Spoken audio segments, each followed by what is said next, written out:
Hello everyone. इस video में हम इंट्रिंसिक इक्वेशन के बारे में डिस्कस करेंगे एंड देन उससे रिलेटेड एक एग्जांपल। सो चलिए स्टार्ट करते हैं। Intrinsic equation of A curve. ठीक है, सो ये x ये y हो गया। ठीक है, और कोई कर्व ले लेते हैं हम इस टाइप से। यहाँ पर एक हमने पॉइंट ले लिया फिक्स्ड पॉइंट A, और यहाँ पर हमने कोई भी आर्बिट्रेरी पॉइंट ले लिया P। ये पॉइंट जो है वो चेंज हो सकता है क्योंकि आर्बिट्रेरी है, कोई सा भी पॉइंट ले सकते हैं। और ये जो पॉइंट है बट वो फिक्स्ड होगा।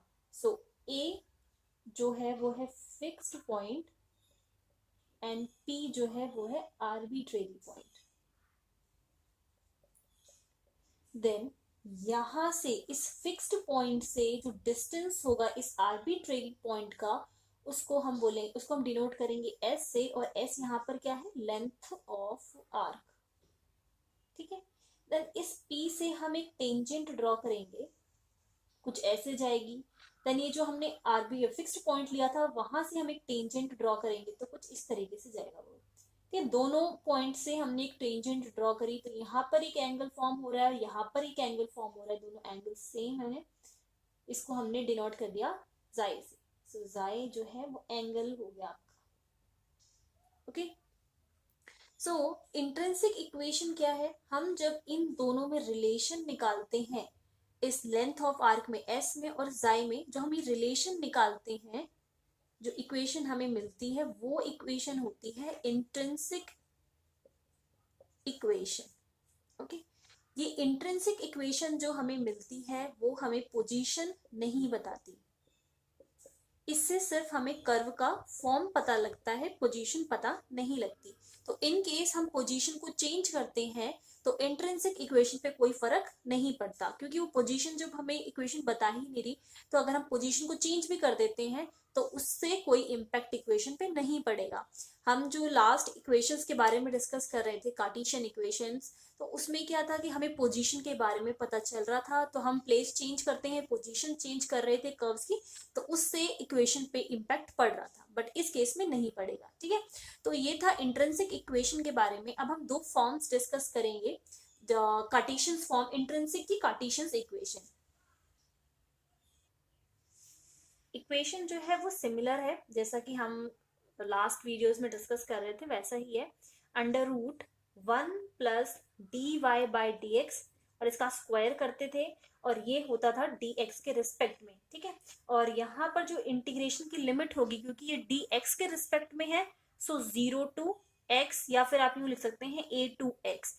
क्योंकि मैंने बोला ये जो s है, ये जो s है वो लेंथ ऑफ आर्क है एक फिक्स्ड पॉइंट से एक आर्बिट्रेरी पॉइंट तक। ठीक है, तो फिक्स्ड पॉइंट a टू कोई भी आर्बिट्रेरी पॉइंट x तक। ठीक है, लिमिट इस तरीके से होगी। इफ आप यही सेम चीज कर रहे हैं बट आप इसको dx के रिस्पेक्ट में निकाल रहे हो, तो फॉर्मूला किस तरीके से चेंज होगा? यहाँ पर आ जाएगा D X by D Y, इसका होल स्क्वायर, और लिमिट जो है वो इस तरीके से चेंज हो जाएगी। ठीक है, तो इन दोनों इक्वेशंस का आगे हम जब एग्जाम्पल सॉल्व करेंगे तो उसमें यूज करेंगे। अब जो इंट्रिंसिक इक्वेशन है वो इन दोनों के बीच का रिलेशन है। ओके, तो आपकी मर्जी है, आप इन दोनों में से s किसी से भी निकाल सकते हैं। देन हमारे पास आता है tan जाए, इसका फॉर्मूला है dy बाई dx। सो ये फर्स्ट इक्वेशन हो गई, दोनों में से कोई सा भी, और ये हमारी हो गई सेकेंड इक्वेशन। सो जब हम फर्स्ट एंड सेकेंड इक्वेशन को सॉल्व करेंगे देन हमें हमारी इंट्रिंसिक इक्वेशन मिलेगी। तो चलिए अब इस पे बेस्ड एक एग्जाम्पल सॉल्व करते हैं। तो हमें पैराबोला एक गिवन है, पैराबोला की इक्वेशन गिवन है y is equals to 4ax। ठीक है, और हमें शो करना है इसकी जो इंट्रिंसिक इक्वेशन होगी वो होगी s is equals to a cot xi cosec xi plus a log cot phi plus cosec xi। हमें ये शो करना है कि ये जो कर्व हमें गिवन है पैराबोला, उसकी इंट्रिंसिक इक्वेशन ये होनी चाहिए। इंट्रिंसिक इक्वेशन है ये क्योंकि ये s और xi के बीच का एक रिलेशन है, तो ऑब्वियसली ये एक इंट्रिंसिक इक्वेशन है। तो हम इसको किस तरीके से प्रूव करेंगे? y square is equals to 4ax, ये कर्व हमें गिवन था, तो यहाँ से हम dx/dy इसकी वैल्यू निकालेंगे, तो ये हो जाएगा 2y/dy/dx, this is equals to 4a। So यहाँ से इसकी वैल्यू निकालते हैं, 2y/4a is equals to dx/dy। Okay, तो यहाँ से जो हमें वैल्यू मिल रही है dx/dy की, वो मिल रही है y/2a। हमारी जो इक्वेशन थी s is equals to 0 to y whole under root 1 plus dx dy का होल स्क्वायर y के रिस्पेक्ट में। ठीक है, यहाँ वैल्यू सब्स्टिट्यूट करेंगे, लिमिट लग गई 1 प्लस इसकी वैल्यू है y² / 4a² हो जाएगा, देन dy। यहाँ से इसको कॉमन निकाल लेते हैं 4a² को। जब इस अंडर रूट से बाहर करेंगे, हम एलसीएम लेंगे सबसे पहले इस तरीके से 4a² को, तो यहाँ पर आ जाएगा 4a² प्लस में y²। अब जब हम इसको अंडर रूट से बाहर करेंगे तो ये क्या हो जाएगा, हमारे पास सिर्फ 2a। ठीक है, और इस 2a को हम इंटीग्रल के बाहर लिख सकते हैं 1/2a, और लिमिट हो गई 0 to this।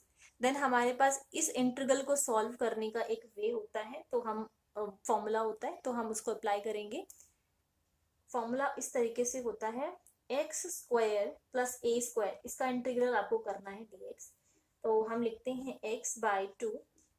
देन ये जो अंडर रूट में लिखा है वो एज इट इज यहाँ पर सेम लिखते हैं, प्लस ये जो होता है a² जो कांस्टेंट पोर्शन है वो divided by 2, then log x plus में ये जो अंडर रूट है वो सेम। ठीक है, तो ये हमारे पास फॉर्मूला होता है, इसको अप्लाई करेंगे। बस एक ही यही डिफरेंस है, यहाँ पर x के रिस्पेक्ट में है, यहाँ पर y है, यहाँ पर कांस्टेंट जो है वो a² है, यहाँ पर 4a² है। ठीक है, तो ये जस्ट डिफरेंस है। नेक्स्ट जब हम फॉर्मूला अप्लाई करेंगे इसमें 1/2a will be as it is bracket formula x/2, तो यहाँ पर क्या हो जाएगा y/2। देन ये ब्रैकेट में जो है सारी चीज़ें एज इट इज, प्लस ये जो कांस्टेंट का पोर्शन है 4a² उसको लिखेंगे बाय 2। जैसे कि ये a² है, सो हम इसको 2a इस तरीके से भी लिख सकते हैं, बट आंसर फिर सेम ही आएगा, इस वजह से हमने चेंज नहीं किया है। और then log y plus bracket में जो लिखा है वो सेम। ओके, एंड यहाँ पर लिमिट लग जाएगी 0 to y। अब हम करेंगे upper limit minus lower limit, so 1/2a। सबसे पहले अपर लिमिट हम यहाँ पे पुट करते हैं, सो y, तो ये हो जाएगा हमारा y/2 4a²। ये यही सेम इक्वेशन हमें मिल जाएगी बेसिकली। ठीक है, यहाँ पर 2a² log y plus this whole under root 4a² plus में y² this, and then minus का ये जो साइन है मैं यहाँ पे ये वाला ब्रैकेट लगा देती हूँ। ठीक है, क्योंकि ये 1/2 सबके लिए है, तो स्क्वायर ब्रैकेट, यहाँ पे स्मॉल ब्रैकेट, देन यहाँ पर दिस 0/2, ये पूरी इक्वेशन 0 हो गई। देन यहाँ पर 0, ये मैं लिख देती हूँ, ये हो जाएगा 2a² log 0 प्लस 4a², यहाँ पर 0 पुट करेंगे, ये हो गया। ठीक है, यहाँ पे क्या चेंजमेंट आएगी, ये 0 हटा, ये हट गया, ये 0 हट गया। जब मैं इसको स्क्वायर रूट से हटाऊंगी तो यहाँ पर आ जाएगा 2a। ठीक है, ये इस तरीके से।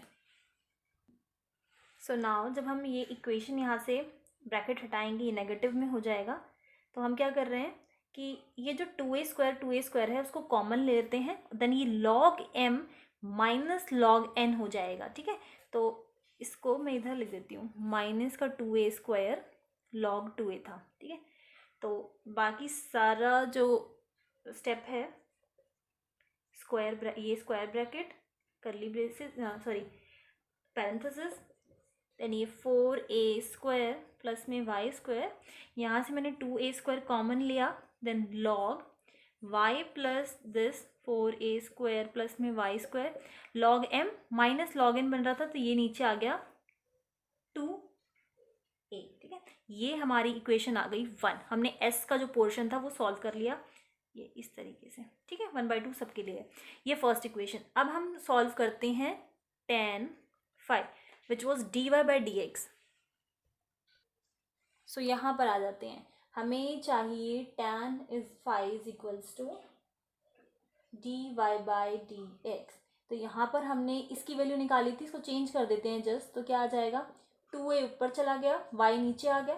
ठीक है, तो यहाँ से ये सेकेंड इक्वेशन निकल गई। और इस सेकेंड इक्वेशन को हम कैसे लिख सकते हैं, y को अगर इस साइड शिफ्ट कर दें, 2a divided by tan phi आ जाएगा, which is 2a cot this. Okay, तो यहाँ पर ये जो इक्वेशन हमें मिल रही है, this is equation number second. अब हमें क्या करना था, फर्स्ट हमें मिल गई इक्वेशन, सेकेंड इक्वेशन मिल गई। अब हम करेंगे इन दोनों इक्वेशंस को सॉल्व।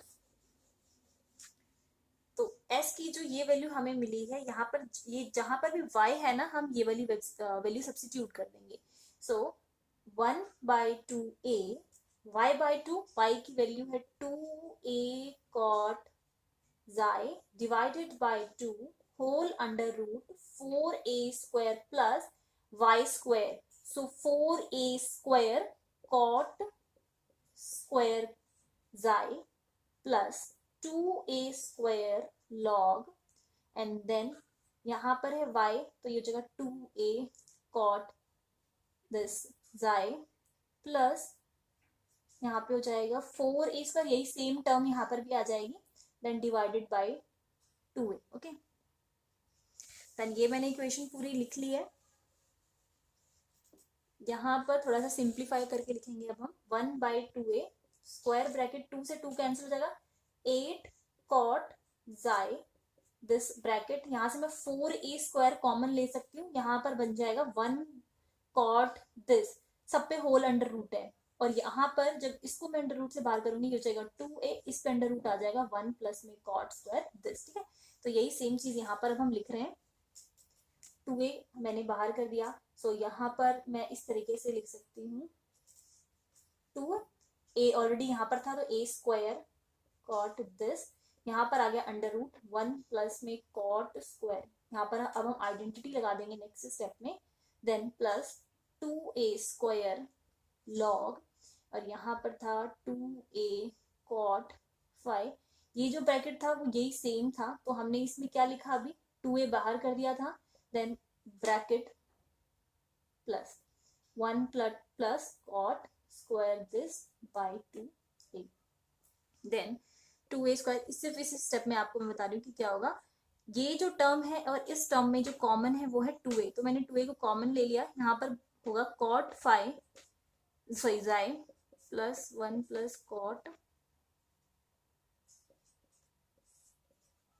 ठीक है, 2a से 2a कैंसिल यहाँ पर हो गया, और सिर्फ हमारे पास ये टर्म बच गई।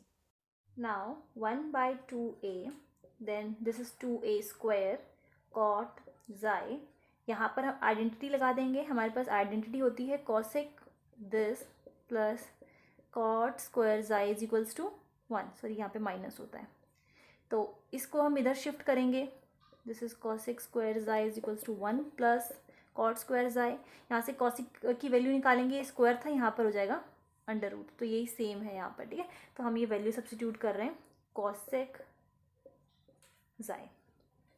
नाउ ये था नेक्स्ट स्टेप, जहाँ पर 2a ये कैंसिल हो गया था, ये पोर्शन भी कैंसिल हो गया था, बाकी की जो चीज़ें बच गई वो हम एज इट इज उतार देते हैं, 2a square log cot xi, यहाँ पर भी वही वैल्यू सब्स्टिट्यूट कर देंगे cosec। ठीक है, नाउ यहाँ पर 2a स्क्वायर, यहाँ पर भी 2a स्क्वायर है, तो हमने 2a स्क्वायर को कॉमन निकाल लिया,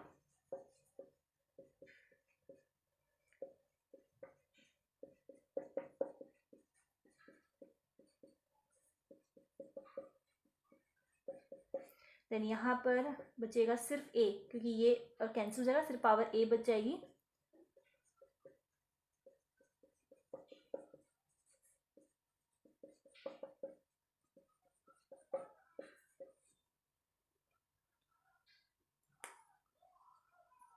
ये पैरेंथेसिस, ये स्क्वायर ब्रैकेट। आप चाहें तो इस स्क्वायर को यहाँ अंदर ब्रैकेट्स में मल्टीप्लाई कर सकते हैं, और क्योंकि यही सेम s की वैल्यू इंट्रिंसिक इक्वेशन हमें पता करनी थी, this is equals to s। ठीक है, यही इक्वेशन हमें पता करनी थी, यही प्रूफ करना था बेसिकली, और तो ये हमारा फाइनल आंसर है। आई होप ये एग्जाम्पल क्लियर है, इफ़ कोई डाउट है तो आप लोग मुझसे पूछ सकते हैं। Thank you.